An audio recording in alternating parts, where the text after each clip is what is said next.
It begins under a silent desert sky, where an elite U.S. Special Forces unit moves across the sand with absolute precision, their boots crunching softly in the dirt, every shadow watched, every breath measured. Their sergeant, a hardened leader who has guided his men through wars, feels an unease he cannot explain. The mission is classified, the target uncertain, but the soldiers sense danger pressing from all sides. Without warning, tracers rip through the darkness, muzzle flashes tearing across the dunes, bullets sparking against rock. The team takes cover, returning fire, but what they face is not an ordinary ambush. A strange vibration rattles the air, a low humming that grows louder until it drowns out even the gunfire. Lights flare overhead, not flares, not helicopters, but brilliant, searing beams that descend like a net.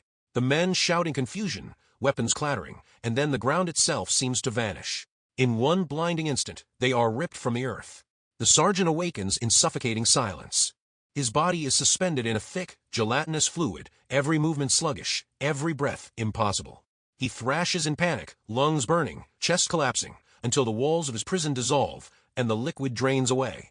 He collapses to a floor not made of steel, but of something alien, a metallic surface that almost feels alive, pulsing faintly beneath his palms. All around him, identical pods dissolve, releasing his men in fits of coughing and choking. Their gear is gone, stripped away, leaving only fragments of their uniforms and what weapons they clutched during capture. As they stagger to their feet, their horror deepens. They are not alone. The chamber stretches endlessly, filled with pods that contain not just soldiers, but civilians, men, women, even children, suspended in unnatural stillness. The realization hits hard. They are part of something vast, something systematic. They were not chosen. They were harvested. The team ventures cautiously into the corridor, and the terror of their situation becomes undeniable. The walls are lined with human remains, corpses hung like butchered animals, stripped of skin, drained of blood. Others are displayed as though trophies, faces frozen in silent screams.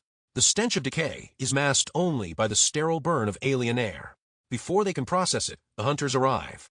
Massive beings, twice the size of a man, armored in shimmering plates, weapons glowing with energy unfamiliar to human eyes. Their movements are precise, efficient, predatory. The soldiers fire instinctively, but their bullets bounce harmlessly against translucent shields that ripple like water. Panic sets in as the creatures close in. The sergeant orders a retreat into a narrow shaft, dragging one of his wounded men by the collar, their escape marked by screams as another soldier is impaled and dragged away into the darkness. It is within these maintenance tunnels that they stumble upon Ravi, a young woman with wild, terrified eyes, her hair matted, her clothes torn, but her spirit unbroken. She has been surviving in the belly of this beast longer than any of them. Cautious but desperate for allies, she leads them deeper into forgotten passages, places where the creatures rarely patrol. It is there they encounter her mother, Anya, a woman transformed by loss into a warrior. She has scavenged alien weapons, studied their patrols, and mapped the inner structure of the ship. Her words are cold and steady. This vessel is not a prison. It is a slaughterhouse. Humans are not captives but cattle, collected in waves and processed for consumption. Some are eaten fresh, others stored like livestock, preserved until needed.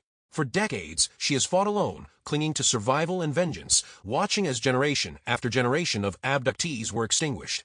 The weight of her grief is etched into every line of her face, but her eyes still burn with fire. Her plan is the only sliver of hope: destroy the ship's communications array, sever its link to reinforcements, and cripple its ability to coordinate further raids on Earth. It is a mission of desperation, but without it, escape is meaningless. The soldiers agree, their sense of duty outweighing their terror. They move through the alien labyrinth, scavenging weapons and armor from fallen creatures, learning through trial and blood how to turn the enemy's tools against them.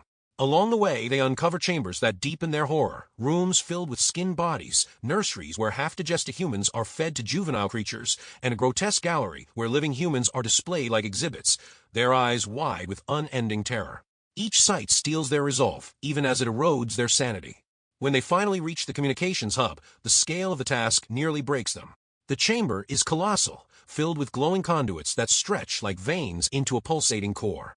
Aliens swarm in, their armor gleaming, weapons howling with energy. The soldiers fight with everything they have, rifles roaring, scavenged alien cannons blasting, grenades echoing like thunder. The sergeant shouts orders over the chaos, his voice steady even as his men fall one by one. Ravi clings to her mother, terrified, but Anya is already prepared for the inevitable. With the enemy closing in, she straps the explosives to her body, locking eyes with her daughter one last time. In that moment, there is no fear, only resolve. She charges into the swarm, detonating herself in a blinding flash that shakes the chamber to its core. The explosion tears through the hub, shattering conduits, collapsing the structure, and vaporizing dozens of aliens. The cost is unbearable, but the victory is real. The survivors are hurled through the wreckage, deafened and bleeding, but alive. With the hub destroyed, the ship convulses in confusion, alarms screeching, corridors sealing, as if the vessel itself is wounded. The sergeant drags Ravi forward, but another soldier, Nash, is cut down by the alien warrior known as Scars, a towering beast whose armor is etched with marks of battle. The duel between man and monster is brutal, a clash of desperate skill against inhuman power. Scars slashes with blades of energy, tearing through steel, forcing the sergeant into a corner. But desperation breeds cunning. The sergeant lures the creature into the narrowing hatchway, timing it perfectly. As Scars lunges, the sergeant triggers the mechanism, the massive door, sealing with lethal force. The alien is sliced in half, its roar dying in a choking gurgle. Exhausted, wounded, and blood-soaked, the sergeant and Ravi finally reach the outer hatch. When the doors grind open, sunlight floods in, but it is not the salvation they prayed for. What greets them is devastation. The skyline of Paris lies shattered, monuments reduced to rubble, smoke curling into the air like the final breath of a dying world. Alien vessels drift overhead, surveying the ruins as if they own the skies. The city is silent, its people gone, its heart extinguished. The two survivors stagger into the open, the enormity of their survival crashing down against the despair of what remains. They have escaped the ship, but not the war. The truth is worse than they imagined. Earth is already broken, humanity scattered, civilization crushed under alien boots. The sergeant stares at the ruins, gripping Ravi's shoulder with grim determination. She clings to him, eyes wide, body trembling, knowing she has lost her mother but gained a protector in this ruined world. Their journey is far from over. They are not saviors, not victors, only survivors standing on the ashes of everything they once knew.